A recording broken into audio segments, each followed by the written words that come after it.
Words of the day में हमारा first word है आज का, दैट इज एस्फिक्सिया। एस्फिक्सिया का मतलब होता है अनएबल टू ब्रीथ, सांस नहीं ले पा रहे, आपका दम घुट रहा है, जिसकी वजह से आपकी मृत्यु भी हो सकती है, दैट इज एस्फिक्सिया।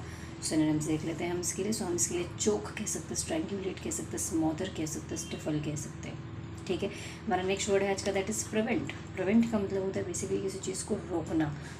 ठीक है, एक्टर विजय जो है वो स्टैम्पेड को रोक सकते थे, मतलब जब लोग पेड़ों पे चढ़ रहे थे उनको देखने के लिए, उनकी झलक पाने के लिए, तो वो उनसे अपील कर सकते थे कि कृपया भगदड़ ना बचाएं, है ना, रोक सकते थे। सो प्रिवेंट का मतलब होता है बेसिकली रोकना।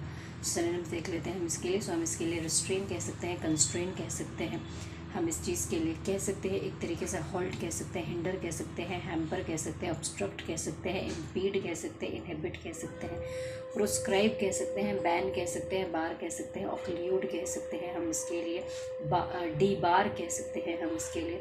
फिर हम इसके लिए कह सकते हैं डिस्करेज कह सकते हैं, डिसवेड कह सकते हैं, प्रक्ल्यूड कह सकते हैं, और वेट कह सकते हैं, इंटरसेप्ट कह सकते हैं हम इसके लिए। फिर हम इसके लिए क्या कह सकते हैं, और हम इसके लिए जैसे कि गला घोटने वाले वर्ड्स होते हैं।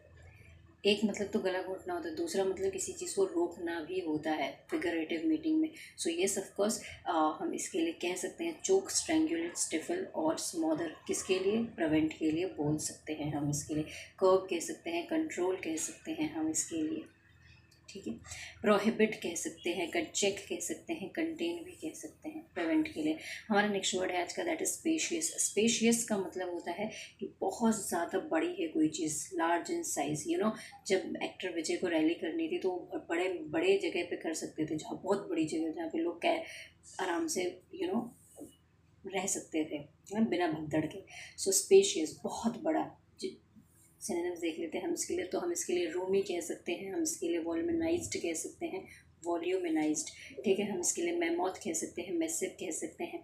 हम इसके लिए कह सकते हैं एक तरीके से बेहमॉथ कह सकते हैं, जायंट कह सकते हैं, लार्ज कह सकते हैं, ह्यूज कह सकते हैं, कलोसल कह सकते हैं, गैरगेंटुअन कह सकते हैं, जाइजेंटिक कह सकते हैं हम इसके लिए। फिर हम इसके लिए कह सकते हैं होमंगस कह सकते हैं, वोपिंग कह सकते हैं, स्टुपेंडुअस कह सकते हैं, लेवाइथन कह सकते हैं हम इसके लिए, मॉन्यूमेंटल कह सकते हैं, माउंटेनियस कह सकते हैं, एलिफेंटाइन कह सकते हैं, टाइटैनिक कह सकते हैं हम इसके लिए। हमारा नेक्स्ट वर्ड है आज का, दैट इज़ वल्नरेबल। वल्नरेबल का मतलब होता है एक, मतलब आप खतरे में, सिनोनिम्स देख लेते हैं हम इसके लिए। सो हम इसके लिए जियोपेडाइजिंग कह सकते हैं, ससेप्टेबल कह सकते हैं, प्रोन टू कह सकते हैं हम इसके लिए। फिर हम इसके लिए कह सकते हैं फेटल कह सकते हैं, डेडली कह सकते हैं, लीथल कह सकते हैं, वल्नरेबल के लिए डेंजरस कह सकते हैं, डेट्रीमेंटल कह सकते हैं हम इसके लिए, परनीशियस कह सकते हैं, इंट्रानिशियन कह सकते हैं, नॉक्शियस कह सकते हैं हम इसके